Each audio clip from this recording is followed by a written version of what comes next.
All that was just warm up, or before it was like really warm up. Now's the time where everything matters.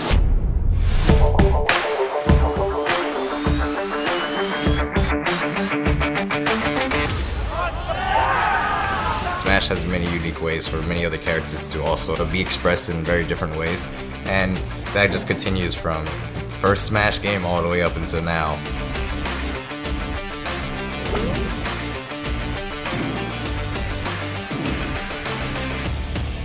My name is Nairo Quesada, known in the Smash community as Nairo, and I've been playing competitive tournaments in Smash since 2008.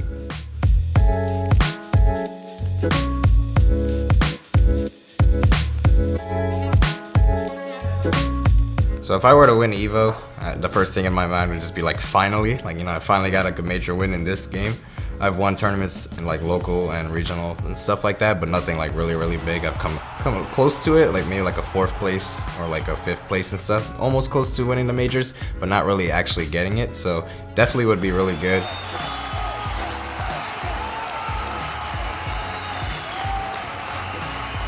And I just gotta be confident, because if I'm not confident against any of these guys, then I may just end up losing.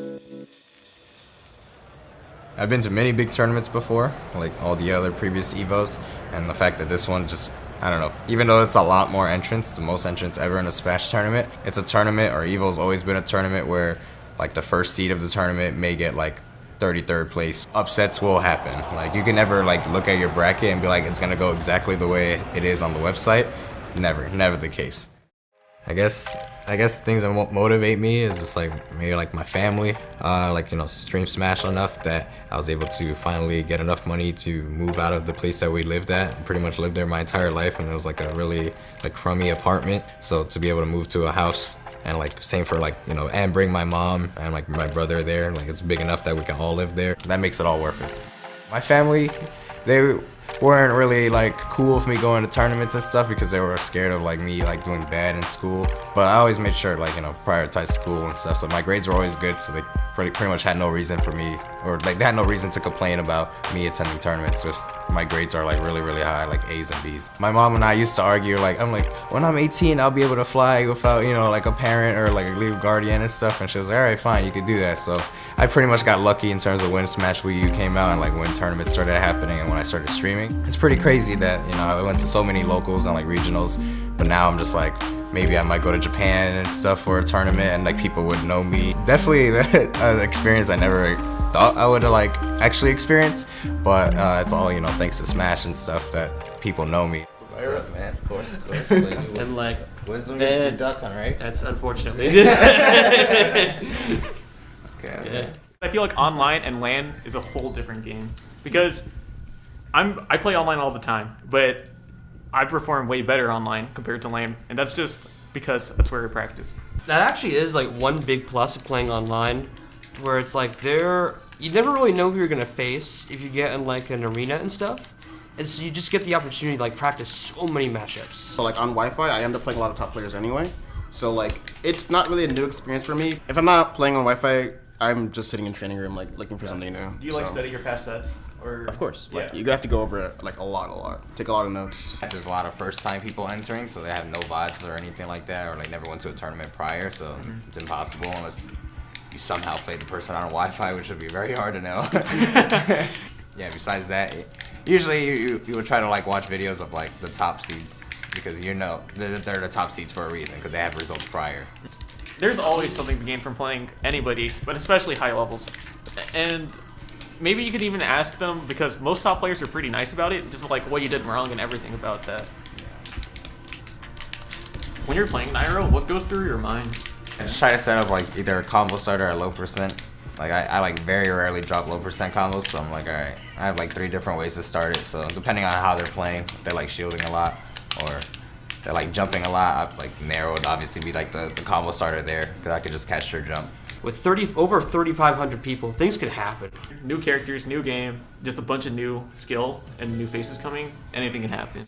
It's incredible to see all the players that competed in the Nintendo Online or Open Online, and for the winners to be out here at EVO and compete with the best of the best to like prove themselves or at least see where they stand. I think like the entire, not just like the game on its own, like just like the people that you meet in the community and stuff like that is all part of like one big thing, and it's pretty special. You know, like they've seen me win like majors before and in the previous titles. I haven't had a major win. So people are just like wondering, when am I gonna do it all at one tournament? Maybe this tournament, maybe EVO is gonna be the tournament.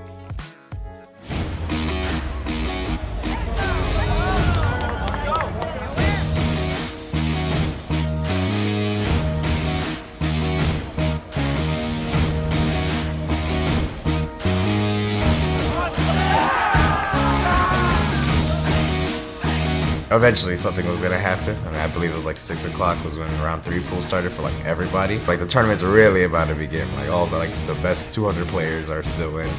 So upsets are gonna happen all over the place, and yeah, that's basically what happened. His damage he already has on Nairo, 90%. All he needs is one more good string and a KO. Uh-oh. He's got to find his way back. There's a counter. Yeah, he's... Mr. R is a good friend of mine, and like we do have like back and forth sets. I knew it would be hard, and also I have beat him before, so I was still confident. But like Mr. R was just playing really hot based off his set before. Yeah, it was a crazy set, but he ended up taking it 2-1. Happy for There's him. the back air. Mr. R off stage. Has to watch the counter. He's just going to go to the ledge again. Cannot get the conversion. Oh a forward tilt from goodness. Mr. R, and he knocks Nairo into losers. That still is an upset, even though he's a very good player, because I'm just ranked higher or like normally placing higher than him. So it was an upset, and it sucks because, you know, now my entire bracket completely changed. And then I just like sit down and just like take some time to myself, and I'll be fine. But, you know, you gotta just recollect yourself, because you're still thinking about the past set. You're gonna probably lose the next set, and then that's it. You can't go back and do another set and redo and stuff. Everything just happens. Like, I guess versus Mr. R, he like almost 0 to death me at the start of game 3. That's like really bad. But like versus Kep, I like died when he was at like 90%. So that's like maybe like a few more interactions, and I just bring it back. Game 1.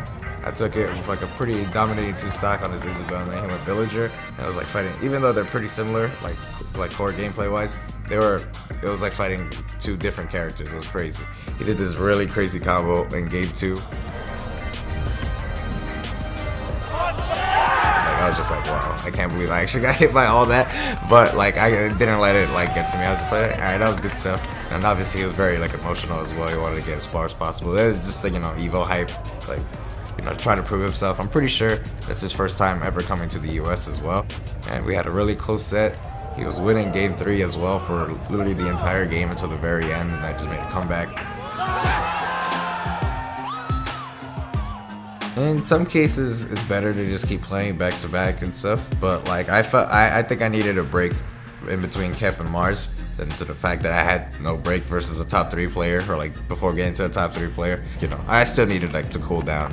Mars is basically like he's like one of my best friends, so even he wasn't happy. He was like, I really didn't want to like fight you there.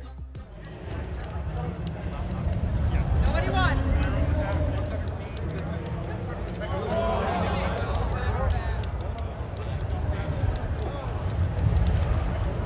Yes. Go. Let's go, Mars.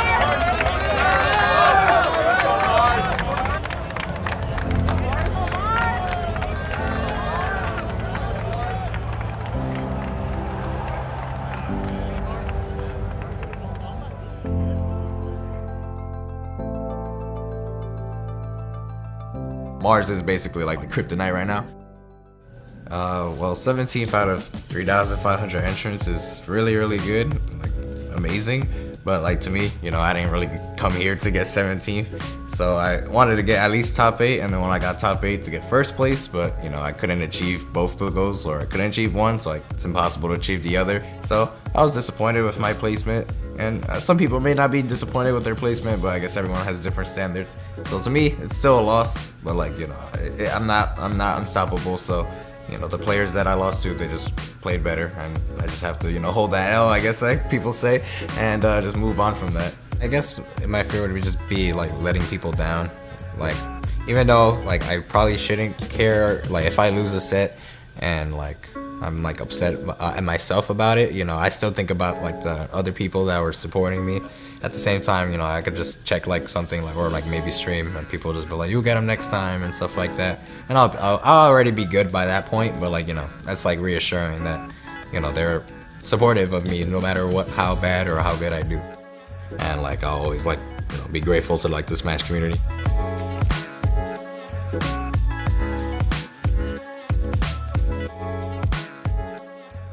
Teleport canceled, and now Mars gonna have to recover here. He's gonna go low, respecting Nairo, but now he's trapped at the ledge. He is an empty hop, forcing Mars to hold shield as he threw out an option beforehand. Explosive Flame not gonna do it. Oh my god! Oh, that was terrifying! Like, oh my.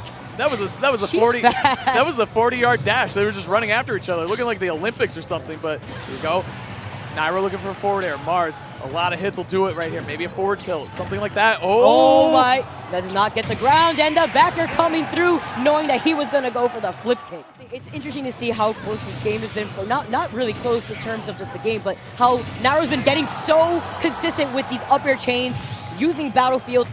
Or if he is, he's not gonna make it easy for him. That's for sure. Absolutely not. I mean, here you go, man. But Nairo's making it pretty hard at the same time. Keeping him off stage. Yeah, he caught him in his jump right there. And, Mars unable to make it back. Oh, the crowd's giving up for Nairo. And he did beat one of his biggest bracket demons, of course, in Mars. So that's a huge win for him, the #3 player in the world. So he's got to be feeling pretty good about that win.